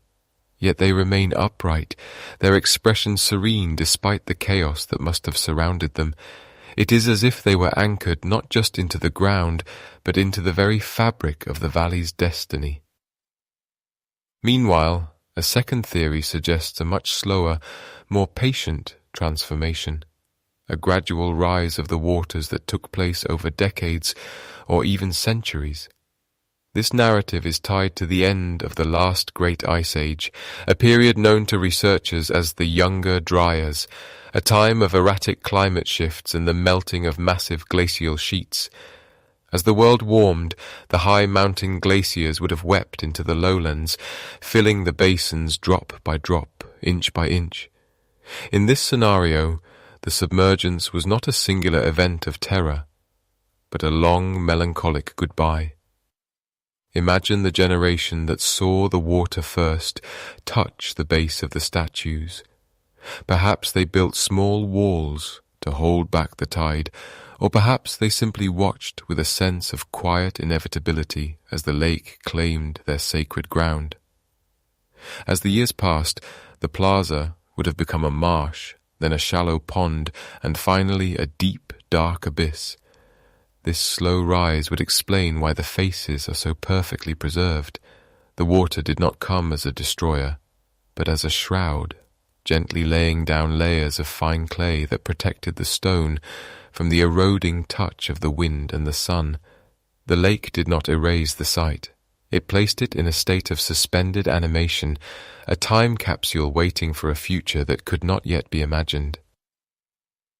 The question that haunts every diver and every archaeologist who visits these depths is whether the site was still in use when the water arrived. Was this a thriving center of ritual and community, or was it already a ghost city, abandoned by a people who had moved on to higher ground? When we analyze the radiocarbon dates, a process that measures the decay of carbon atoms to tell us how long ago an organic material lived, we find traces of charcoal and bone that suggest human activity right up until the very edge of the flood. There is something profoundly moving about the idea of a final ceremony held on the banks of a rising lake. We can almost see the flickering torches reflecting off the surface of the encroaching water, the last prayers offered to the stone giants before the valley was surrendered to the deep. If the site was abandoned in haste, we might expect to find tools, pottery, and personal belongings scattered across the floor. Instead, the area around the faces is remarkably clean, as if it had been prepared for its long sleep. It is possible that the people knew the water was coming and chose to leave their monuments as a permanent mark upon the earth, a message left in a bottle of stone, destined to be read by those who would one day learn to breathe beneath the waves. As we float in the dim light of the present, the weight of the water above us feels like the weight of those lost centuries. The lake is not merely a body of water. It is a thick, liquid curtain that separates us from a reality we can only partially reconstruct. We look for clues in the way the silt has settled into the crevices of the stone eyes, or the way the mineral deposits have formed a thin crust over the lips of the statues. Every detail is a word in a language we are still learning to speak. The preservation of these features is a testament to the unique chemistry of this environment. In the cold, low-oxygen depths, the usual processes of decay are slowed to a crawl. The stone does not crumble, the carvings do not fade. It is as if the lake itself recognized the importance of what it was claiming and decided to act as a guardian rather than a consumer. The turbulent water rise, whether it lasted for hours or for 100 years, eventually gave way to a profound stillness, a silence that has remained unbroken for thousands of years. And so, we find ourselves standing at the edge of a great mystery, looking back at a time when the world was changing in ways that must have seemed supernatural to those who witnessed it. The submergence of the valley was a turning point, a moment when a landscape of memory was transformed into a landscape of myth. The people who carved these faces are gone, their names lost to the wind, but their work remains, held in the cold embrace of the lake. We must wonder if they ever returned to the shores to look down into the water, searching for a glimpse of the giants they had left behind. Perhaps, on a clear day, when the sun hit the surface at just the right angle, they could see the faint outline of a stone forehead or a silent mouth resting far below. To them, the lake would have been a place of ghosts, a watery underworld where their ancestors still kept watch over the heart of the mountains.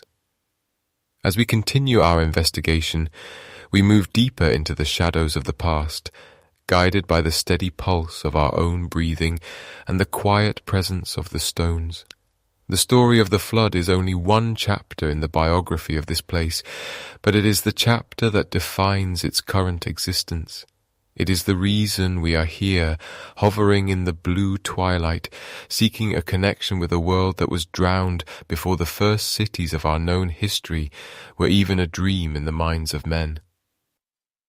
The transition from the dry world to the wet world was a passage through a veil, and as we linger here, we realize that we too are part of that transition. We are the bridge between the light of the surface and the secrets of the silt. Each grain of sand we move, each photograph we take, is an attempt to pull the past back across that threshold, to bring the story of the stone faces out of the darkness and into the light of understanding.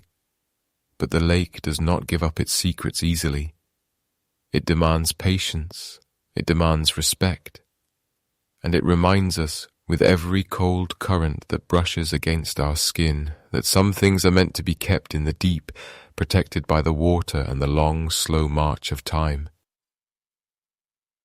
To look upon a human face carved into stone is to engage in a silent dialogue that spans the millennia. There is something uniquely haunting about the features of a person, or perhaps a god, staring back at us from the bedrock of history, an echo of an identity that refuses to be completely erased by the elements. As we survey these silent sentinels resting beneath the lake's surface, our minds naturally drift across the vast oceans and through the corridors of time to other places where stone was made to breathe, where the earth itself was shaped into the likeness of those who once walked upon it. The most immediate and striking comparison lies thousands of miles away on the isolated speck of land known as Rapa Nui, or Easter Island.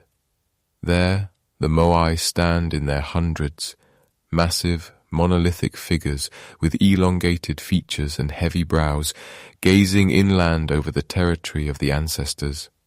Like our lake faces, the Moai represent an incredible investment of human will. They were carved from volcanic tuff, a compressed ash that is relatively soft when first cut, but hardens upon exposure to the air.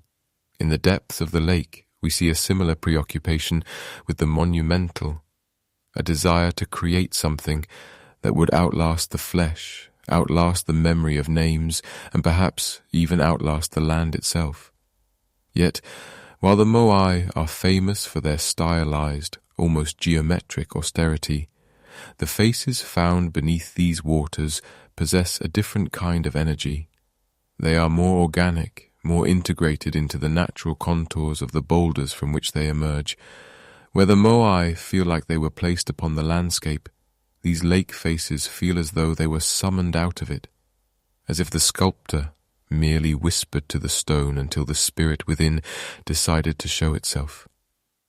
Further west, in the humid jungles of the Gulf Coast of Mexico, we find another piece of this global puzzle, the colossal heads of the Olmec civilization.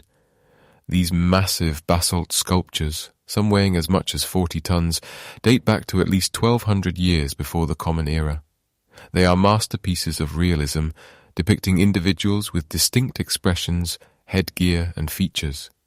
Archaeologists believe they represent powerful rulers, immortalized in stone to project their authority across the generations. When we place the lake faces alongside the Olmec heads, we begin to see the head not just as a body part, but as a universal vessel for the soul. In many ancient spiritual practices, the head was considered the seat of life force, the center of gravity for one's essence. By carving only the face, these ancient builders were not being lazy, they were being precise. They were capturing the most potent part of the human form. And yet, the Olmec heads were moved across miles of swampy terrain to reach their final resting places, while our lake faces remain anchored to the very floor of the basin.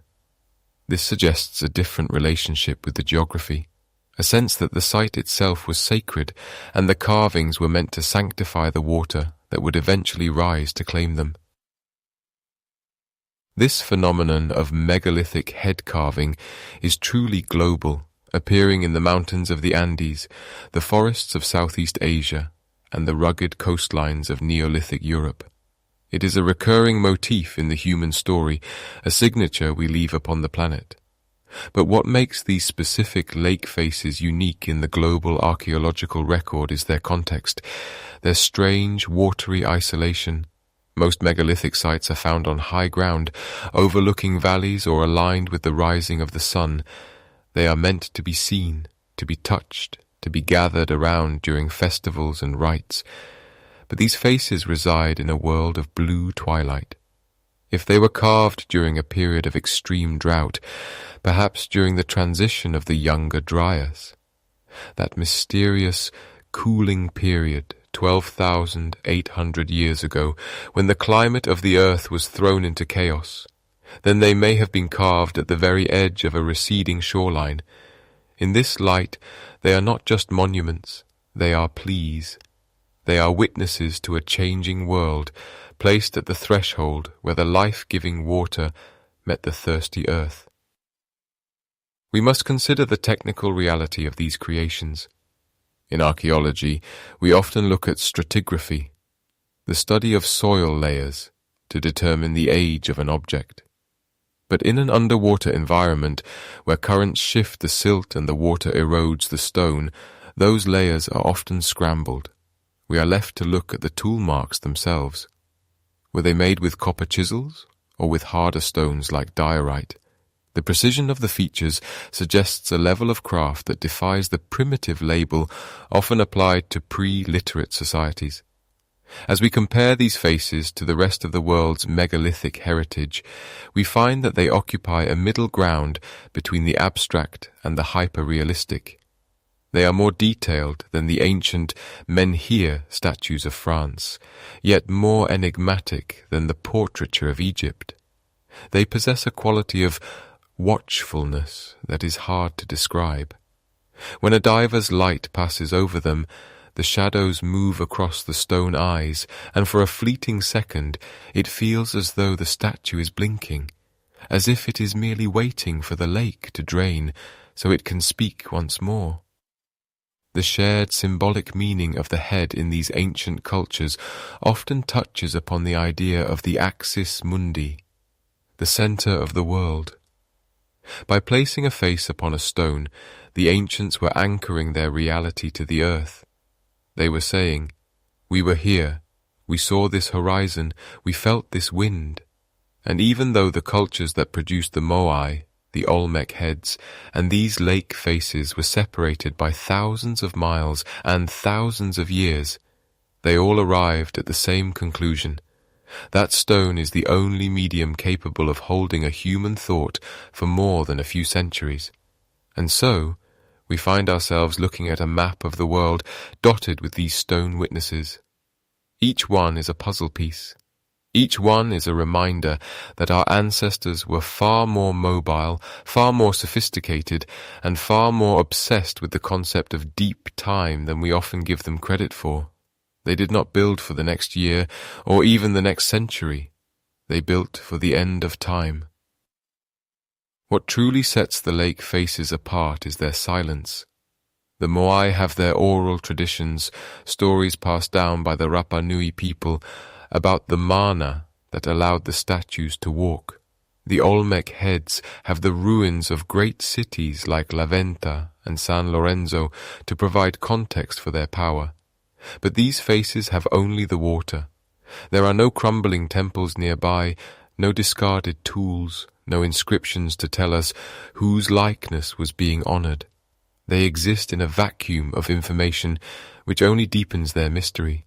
As we continue to study them, we are forced to admit the limits of our own understanding. We use our carbon dating and our sonar mapping to try and box them into a specific era, but the stone remains indifferent to our clocks. It has seen the lake rise and fall. It has seen the stars shift their positions in the heavens. It has seen civilizations rise into the light and vanish back into the mud. In the end, the comparison between these faces and the other great megaliths of the world reveals a simple, profound truth. Across every continent and every age, humanity has felt the same urge to leave a face behind, a bridge between the temporary world of the living and the eternal world of the earth. These lake faces are a part of that grand unfinished poem, a verse written in granite and hidden by the waves, waiting for us to find the rhythm, waiting for us to understand the words. And as the currents continue to flow over them, smoothing their brows and filling their eyes with sand, they remain as they have always been, patient, resolute, and profoundly alone in the deep. Nature has a way of reclaiming what was once lost, of folding the works of man into the slow, rhythmic pulse of the earth until the line between art and geology begins to blur. In the dim, emerald light of the lake floor, the stone faces are no longer merely monuments of a forgotten age. They have become the foundation for a thriving, silent kingdom. The cold water, which once stood as a barrier between us and these ancient features, is now the very medium through which a new kind of life flourishes. As the decades turn into centuries, the granite brows and hollowed cheeks of the statues have been softened, not just by the gentle friction of the currents, but by the steady, persistent growth of the natural world. If you were to drift down through the thermocline, leaving behind the warmth of the surface for the heavy, pressurized stillness of the depths, you would see that the stone is no longer bare. It is draped in a living tapestry. Freshwater sponges, primitive and pale, cling to the ridges of the carved lips and the bridge of the nose, their delicate, porous structures filtering the water in a constant, invisible rhythm. They grow slowly, expanding by mere millimeters every year, casting a ghostly, velvet shroud over the features of the ancients. In the soft light of a submersible's beam, these sponges appear like frosted lace, softening the harsh edges of the stone and giving the faces a soft ethereal glow. Intermingled with these sponges are carpets of deep-water algae, a resilient flora that finds purchase in the microscopic crevices of the rock. This is not the bright, vibrant green of the sunlit shallows, but a muted olive hue, a colour that speaks of survival in the shadows.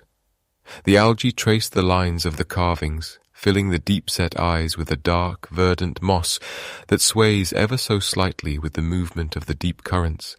It is as if the lake itself is trying to heal the wounds left by the sculptor's chisel, dressing the stone in a garment of silk and shadow. As the years passed, these statues transformed from mere artifacts into complex artificial reefs. They provide a structural complexity that the flat, silty bottom of the lake lacks, offering sanctuary and a staging ground for the local aquatic life. Schools of native perch and small, silver-scaled minnows dart between the monumental ears and beneath the heavy stone chins, using the carvings as a shield against the larger predators that roam the open water. To a fish, the face of a king or a forgotten deity is not an object of wonder or historical inquiry. It is simply home. It is a crevice to hide in, a surface upon which to spawn, a solid anchor in an ever-shifting world of sand and current. Deep-water crustaceans, like the small, translucent crayfish, find refuge in the shadows cast by the statue's massive features. They crawl over the stone brows with a rhythmic, mechanical grace, their antennae flickering in the dark as they scavenge for nutrients trapped in the algae. There is a profound irony in this sight. The most fleeting and delicate of creatures making their dwellings upon the most permanent and heavy of human endeavours. The statues, built perhaps to stand for eternity as a testament to a people's power, now serve the humble needs of the lake's smallest inhabitants. Meanwhile, this biological takeover presents a quiet dilemma for the scientists who seek to study the site. There is a delicate, almost agonizing balance between the need for archaeological preservation and the protection of a thriving biological habitat. To scrape away the sponges and the algae in order to see the original tool marks on the stone would be to destroy an ecosystem that has taken centuries to establish itself. Every layer of organic growth is a record of the lake's history, just as every layer of sediment is a record of the Earth's. To clean the statues is to strip them of their current identity, to force them back into being human objects when they have clearly been adopted by the wild. Researchers often find themselves working with non-invasive methods, using sonic imaging and gentle light to peer through the layers of life without disturbing them. They must respect the fact that these faces are no longer ours alone. They belong to the water now. They belong to the sponges and the fish and the slow, grinding passage of deep time. The ecology of the site has become inseparable from its archaeology. If one were to remove a statue from the water to place it in the sterile environment of a museum, the life it supports would perish, and the stone itself might crumble, no longer bolstered by the weight and the chemistry of its watery home. And so, the statues remain in their twilight world, cradled by the lake. The relationship between the stone and the life around it is one of mutual persistence. The stone provides the stage and the life provides the movement. As the currents bring in fresh nutrients and fine grains of silt, the statues continue to change, slowly losing their human definition and gaining something more ancient, something more elemental. They are becoming part of the geology of the lake floor, a new kind of mountain range on a miniature scale, shaped by the hands of men but finished by the patient touch of nature. In this quiet underwater forest, the concept of time feels different. It is not measured in hours or days, but in the thickness of a sponge's wall or the slow accumulation of a millimetre of sediment. The faces look out through the gloom, their expressions obscured by the very life they sustain, seemingly content to let the world go on without them. They have found a new purpose in the deep, a role that their original creators could never have imagined. They are the bones of the lake, the silent anchors of a hidden world, holding fast against the slow, steady march of the ages. The question of what to do with these silent sentinels is a heavy one, weighing on the minds of those who have spent their lives studying the lake's secrets. There is a primal urge within us to bring the hidden to light, to lift these massive, weathered faces from their watery beds and place them where the world can see them clearly. We want to touch the stone, to trace the grooves of the carvings with our fingers, and to stand before them in the open air. But the transition from the deep to the surface is not merely a change of location. It is a violent, irreversible journey. For thousands of years, the lake has acted as a cold, dark cradle, protecting the stone from the ravages of the atmosphere. Down there, in the constant pressure and the near-total absence of light, time seems to slow to a crawl. The cold water acts as a preservative, a liquid shroud that keeps the stone from crumbling. To bring them up is to invite a sudden and catastrophic decay. The moment the stone meets the air, a clock begins to tick, faster than it ever has in the depths. Oxygen, the very element that sustains our lives, is a corrosive force to ancient stone that has been saturated with water for millennia. As the moisture begins to evaporate, salts trapped within the porous rock can crystallize, expanding and fracturing the delicate carvings from the inside out. The light of the sun, which we find so beautiful, can be equally destructive, bleaching away the subtle patinas and encouraging the growth of invasive microbes that feed on the newly exposed minerals. Archaeologists speak of the shock of the surface, a traumatic re-entry into a world of heat, wind, and chemical change. Many fear that in our quest to possess these faces, we might inadvertently destroy the very things we admire, turning a masterpiece of the ancient world into a pile of featureless rubble within a single generation. And so, a quiet debate persists in the halls of academia and the small lakeside villages alike. Is it better to leave them where they are, safe but invisible to most, or to risk everything for the sake of a moment's clarity? As we ponder this, technology has begun to offer a middle path, a way to see without touching, to preserve without disturbing. Modern divers now carry sophisticated cameras and laser scanners into the gloom, performing a process known as three-dimensional photogrammetry. They swim in slow, hypnotic circles around the stone faces, capturing thousands of high-resolution images from every conceivable angle. These images are then fed into powerful computers, which stitch them together to create a perfect digital twin of the site. In the virtual realm, the faces are lifted from the silt, the water is stripped away, and the lighting is adjusted to reveal shadows and details that no human eye could ever see in the murky depths.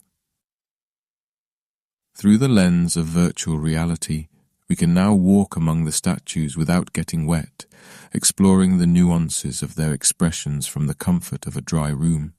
We can see the way the chisel marks overlap, suggesting the tools used by a civilization that vanished before the invention of steel. We can observe the stratigraphy, the layers of sediment and history that surrounds the base of each stone, helping us to date their immersion to a time long before the written word. This digital preservation is a kind of immortality, a way to ensure that even if the physical stones were to succumb to a natural disaster or the slow erosion of the currents, their likeness would remain for future generations. Yet, even the most perfect digital reconstruction lacks the soul of the original. It lacks the weight, the smell of the lake, and the profound sense of presence that one feels when hovering in the dark water, mere inches away from a face that has not seen the sun in 10,000 years. The debate is further complicated by the rise of tourism and the growing reputation of the site. As word of the underwater giant spreads, the lake has become a destination for those seeking a connection to the mysterious past. While many come with a sense of reverence, others bring the unintentional clumsiness of the curious. Every fin kick that stirs up the silt, every hand that reaches out to touch a moss-covered cheek contributes to a slow degradation. There is a fragile sanctity to the site, a feeling that this is not just an archaeological find, but a sacred space, a submerged cathedral where the ancestors still keep watch. Some argue that the lake should be closed off, its coordinates scrubbed from the maps, to protect the faces from the pressures of the modern world. They believe that the mystery itself is a form of protection, and that by making the site too accessible, we strip it of its power. Others see the potential for the stones to serve as a bridge between the past and the present, a way to educate the public about the long and complex history of human habitation in this region. They envision underwater parks with guided tours, where the impact of visitors is carefully managed to ensure the site's longevity. But how does one manage the sanctity of a place that belongs to no one and everyone? How do we balance the hunger for knowledge with the duty of stewardship? As the years pass, the sediment continues to settle, and the faces remain as they have always been, patient, unmoving, and indifferent to the arguments of the living. They have seen civilizations rise and fall, they have seen the climate shift and the waters rise, and they seem to understand in a way we cannot that all things eventually return to the earth. The challenge of preservation is not just a technical one, it is a philosophical one. It asks us to consider what we value more, the physical object or the story it tells. It asks us to confront our own mortality and the realization that we are but a brief flicker in the long timeline of these stones. In the end, perhaps the best way to preserve them is to leave them in the silence, to let the lake keep its secrets, and to be content with the brief, flickering glimpses we are afforded. The stone faces do not need our light or our air. They have the cold, steady embrace of the deep, and perhaps that is where they were always meant to stay. As we look at the digital models and read the reports of the divers, we are reminded that some things are more beautiful for their hiddenness, and that the greatest preservation we can offer is the gift of being left alone, undisturbed in the quiet dark of the ages. The water is a heavy veil, a thick curtain of green and grey that hides the vast majority of the lake bed from our prying eyes. What we have seen so far, the rows of stoic, upturned faces and the scattered stone plinths, represents only a fraction of what may lie beneath the silt. To imagine that we have uncovered the full extent of this site would be a mistake of human pride, for the lake is vast, and the shadows it casts are long. There are reaches of the basin that have never felt the beam of a submersible's light, nor the touch of a diver's hand. In these unexplored depths, the topography suggests something more than just a ceremonial site. The sonar scans hint at geometric anomalies, long straight lines that run perpendicular to the natural flow of the underwater currents, and clusters of stone that do not appear to be the work of nature's random hand. As we look toward the future of this investigation, the possibility remains that these faces were not isolated monuments, but rather the guardians of something much larger. We must consider the idea of a sunken city, or at the very least, a residential complex that once housed the people who carved these features. If the faces represent the spiritual heart of a culture, where then did they live? Where did they sleep, eat, and raise the children who would one day inherit the task of maintaining these monoliths? The stratigraphy, the study of the layers of earth and sediment deposited over time, suggests that the habitable land once extended much further into what is now the center of the lake. We are looking for the ghosts of hearths and the footprints of timber dwellings, long since rotted away, leaving only the stone foundations to tell their story. Perhaps, beneath a meter of fine mud, there are streets that have not been walked upon for 10,000 years, and doorways that lead into rooms where the air has been replaced by the cold, pressurized weight of the deep. The mystery of this place is protected by the very environment that claims it. The pressure at these depths makes human exploration difficult and dangerous, limiting our time to mere minutes of focused observation. However, we are standing on the threshold of a new era of discovery. Technological advancements are beginning to peel back the layers of the lake in ways our predecessors could only dream of. We are seeing the development of high-resolution bathymetry, a method of mapping the lake floor with sound waves so precise they can detect a single fallen stone from hundreds of feet above. New autonomous vehicles, capable of staying submerged for weeks at a time, are being prepared to crawl across the silt, using ground-penetrating radar to look through the mud and into the bedrock itself. This is how we will find the rest of them. This is how we will determine if the faces are merely the tip of a much larger, much older iceberg of human history. Yet even as our tools become sharper, the central question remains as blunt and unyielding as the stone itself. Why were they positioned to look upward? In almost every other megalithic culture we have studied, statues are designed to face the horizon, to look out over the sea, or to stare directly at the observer with a level earthly gaze. But here, the eyes are tilted back. They are fixed on the zenith, the highest point in the sky. It is a posture of profound waiting, or perhaps of eternal observation. Some researchers suggest that they were aligned with specific constellations as they appeared during the Younger Dryas, a period of abrupt climate cooling that occurred roughly 12,900 years ago. During this time, the world was in flux, and perhaps the people who carved these stones were looking to the heavens for a sign that the stability of their world would return. They were observers of the cosmic rhythm, carving their observations into the very bones of the earth, so that even when the water rose to claim them, their gaze would remain fixed on the stars. The sheer scale of the effort required to orient these faces so precisely is staggering when we consider the tools available at the time. To achieve such a specific tilt, the carvers would have needed a sophisticated understanding of geometry and astronomy. They were not merely primitive hunters moving stones, they were architects of the infinite. They understood that the sky was a map, and they intended for their monuments to be a permanent part of that map's legend. As the years passed and the lake grew deeper, the stars would have become blurred through the thickening water, until eventually the faces were left in total darkness. But even in the dark, they are still looking up. They are waiting for a light that no longer reaches them, a silent testament to a faith or a science that we are only beginning to comprehend. There is a certain comfort in the thought that there is still so much left to find. In a world where every corner of the globe has been photographed by satellites and mapped by GPS, the bottom of this lake remains a frontier.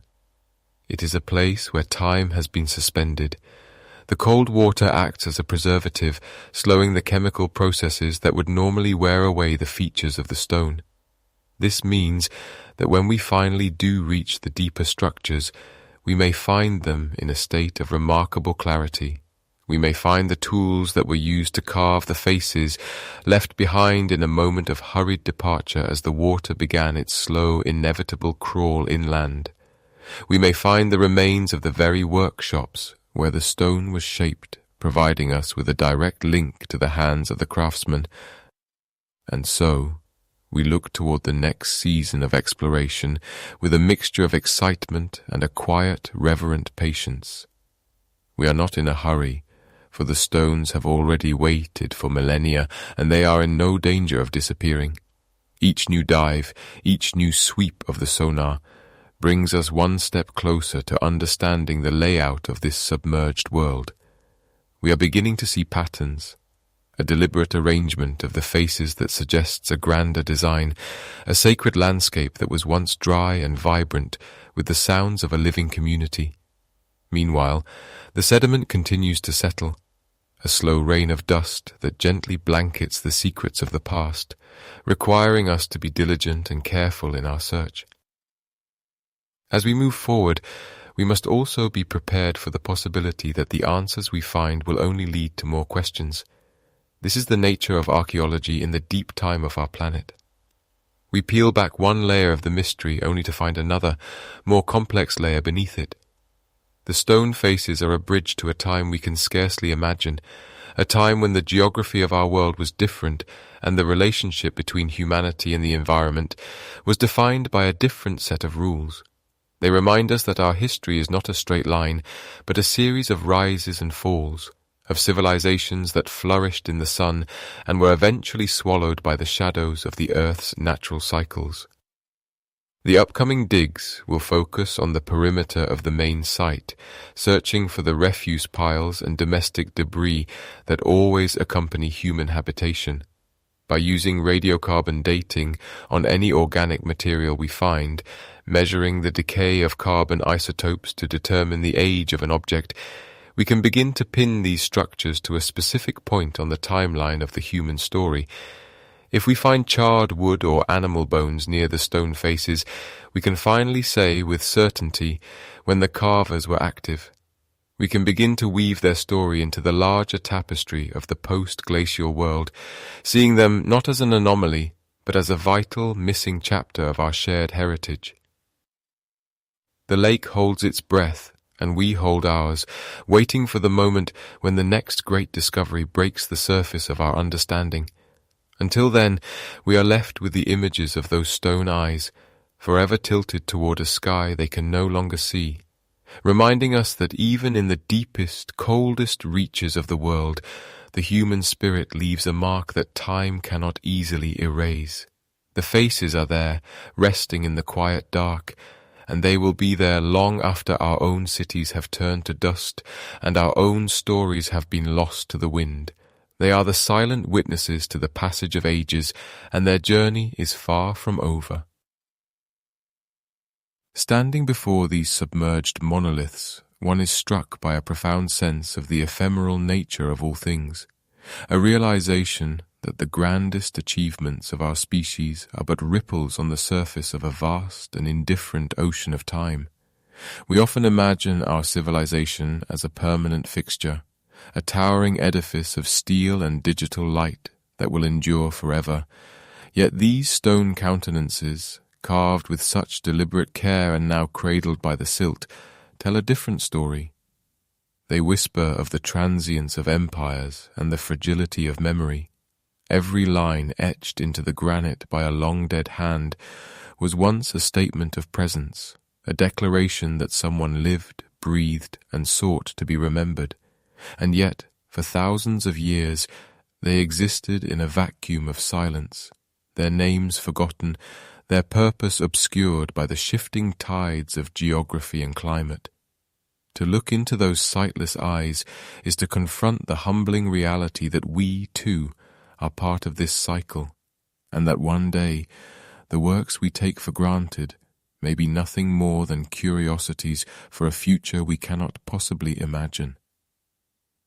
The discovery of these faces does more than stir the imagination. It fundamentally recalibrates our understanding of how our ancestors moved across the face of the earth.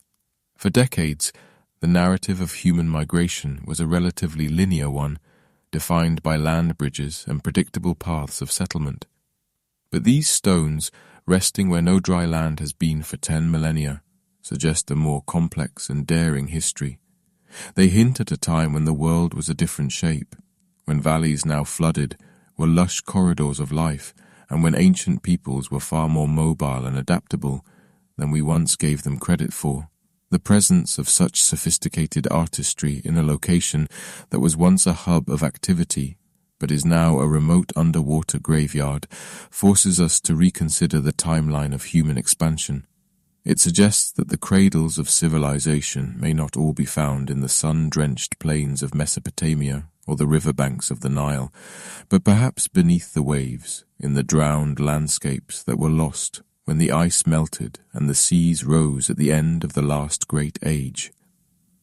As we contemplate the stratigraphy, that layered record of time written in the earth and stone, we begin to see these artifacts not as anomalies, but as missing chapters in a much longer book.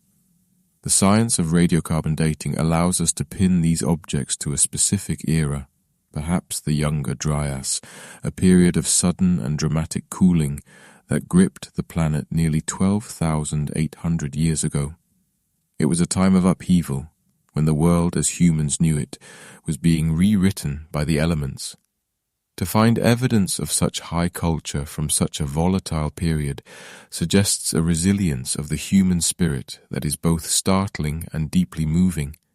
It tells us that even when the climate was shifting and the very ground beneath their feet was changing, people still found the time to create, to honor their gods or their ancestors, and to leave a mark that would survive the coming deluge. There is a strange, quiet intimacy in the act of viewing these carvings through the lens of a deep-sea camera. Despite the thousands of years that separate us, there is a bridge of shared experience that spans the abyss. We recognize the curve of a lip, the arch of a brow, and the symmetry of a face, and in that recognition, the distance of time seems to collapse. The person who held the chisel, who felt the spray of the water and the heat of the sun, was moved by the same impulse that drives us today, the desire to express something internal, to give form to the formless, and to communicate across the void. We are connected to that ancient carver by a thread of continuity that even the rising oceans could not sever. Their labor was an act of hope, a message sent into the future without a guarantee that it would ever be received. Meanwhile, the water continues its slow, rhythmic work, smoothing the edges of the stone and coating the features in a fine shroud of sediment. The lake does not care for the significance of what it hides. It simply preserves it in a cold, pressurized embrace. This preservation is a double-edged sword. For while the lack of oxygen protects the stone from the erosion of the wind and rain, it also keeps these secrets just out of reach, guarded by the weight of the depths. We are left to wonder how many other faces are looking up from the dark, how many other cities lie beneath the sediment of the world's great lakes and coastal shelves, waiting for a moment when the light might touch them once again. The philosophical weight of these findings lies in the way they strip away our modern certainties. We like to believe that we are the pinnacle of the human story, the final result of a long climb toward enlightenment and technology. But these stone witnesses suggest that history is not a ladder, but a series of waves, rising and falling, with much of the progress of the past being lost to the shadows. It is a sobering thought to realize that entire cultures, with their own languages, mythologies, and innovations, can be wiped from the collective memory, leaving behind only a few fragments of worked stone to testify to their existence. It reminds us that our own records, our digital archives and sprawling libraries are ultimately fragile things, dependent on a stability that the earth does not always provide. And so, we sit in the quiet of the present, looking back at a past that feels both alien and hauntingly familiar. The faces in the lake serve as a mirror, reflecting our own mortality and our own enduring quest for meaning. They are a testament to the fact that while civilizations may fall and the geography of the world may change, the essence of who we are, the creators, the seekers, the witnesses, remains unchanged.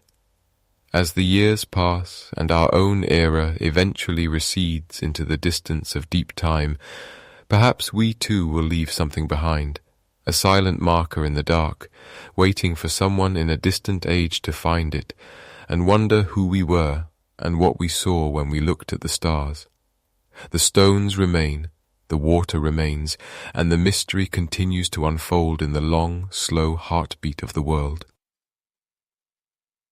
The water has a way of claiming what it touches, wrapping it in a cold, pressurized embrace that slows the march of decay until centuries feel like mere hours. Down in the profound stillness of the lakebed, where the reach of the sun fails and the temperature remains a constant, biting chill, the giant stone faces continue their long vigil. They do not blink. They do not speak.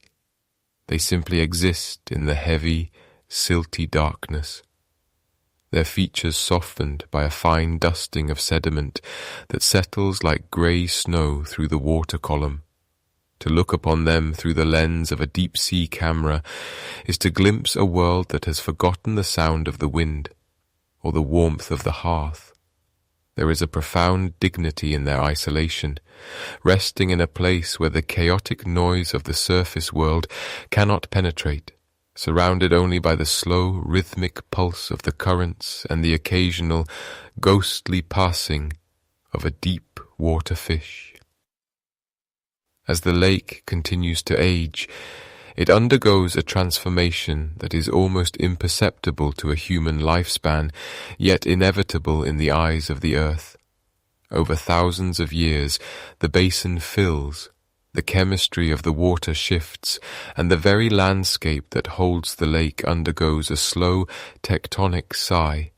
The water itself is part of a grand celestial cycle, rising as vapour to join the clouds, falling as rain upon the distant peaks, and flowing back down through hidden aquifers to rejoin the depths where the stones reside.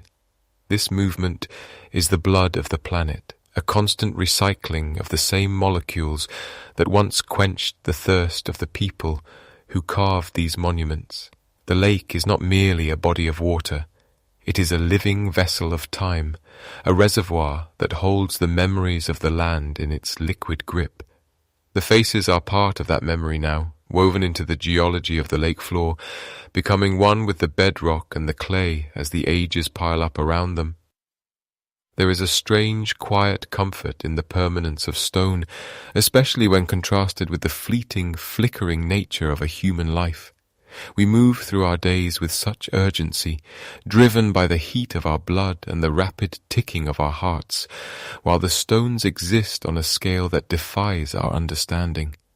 They have seen the rise and fall of civilizations that left no other trace.